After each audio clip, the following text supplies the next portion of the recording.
یہی شعیب علیہ السلام کی قوم کا جواب تھا.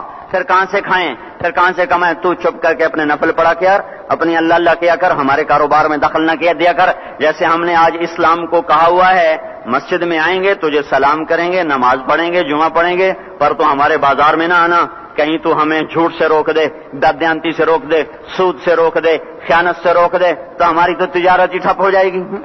تو اللہ تبارک و تعالیٰ نے اس قوم پہ 3 عذاب مارے. یہ پہلی کافر قومیں تھیں, ان پہ ایک ایک عذاب آیا.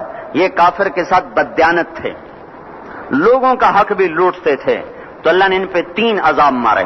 اخذتهم الرجفۃ, زلزلہ, اخذ الذین ظلموا الصیحۃ, چیخ, اخذهم عذاب یوم الذلہ, بارش کس چیز کی؟ انگاروں کی بارش.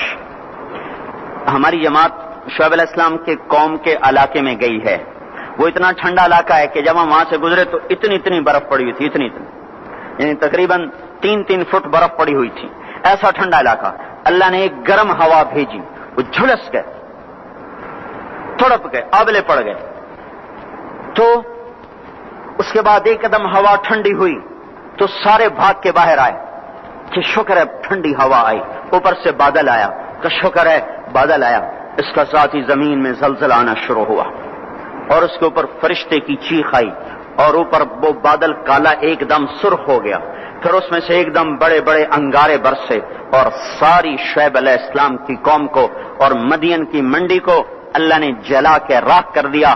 اگر یہ بازاروں والے توبہ نہیں کریں گے تو مجھے ڈر ہے کہ کہیں ان منڈیوں پر بھی وہ انگارے نہ برس جائیں جو مدین کی قوم پہ برسے تھے. اللہ تعالیٰ کی کسی سے رشتہ داری کوئی نہیں ہے.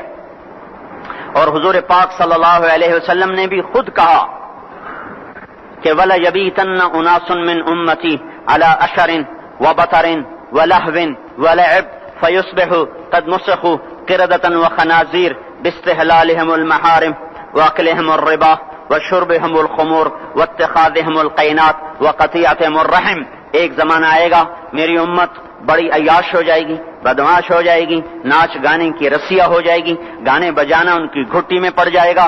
اور اس حال میں ایک رات ایسی آئے گی کہ رات کو انسان سوئیں گے, صبح اٹھیں گے تو بندر اور خنزیر ہوں گے. اور یہ اس وجہ سے ہوگا کہ انہوں نے حرام کو حلال کر دیا ہوگا. باستحلالہم المحارم, انہوں نے حرام کو حلال کر دیا ہوگا. وَأَكْلِهِمُ الرِّبَا, اور سود کو ڈٹ کے کھاتے ہوں گے. وَلُبْسِهِمُ الْحَرِيرَ, اور مرد ریشم پہنے گے, سونے کی انگوٹھیاں, سونے کی چینیں نوجوانوں نے گلے میں لٹکائی ہوئی. سونے کی چین, سونے کی انگوٹھی, یہ کون سی لذت ہے اس انگوٹھی کے پہننے میں جو اللہ کو بھی للکارا ہوا ہے اور اس کے رسول کو بھی للکارا ہوا ہے. آپ نے ایک دفعہ ارشاد فرمایا, کاش میری امت کے نوجوان ریشم استعمال اور سونا استعمال نہ کریں. یا لیت امتی لم تلبس الذهب, کاش کہ میری امت سونے کا استعمال مت کرے.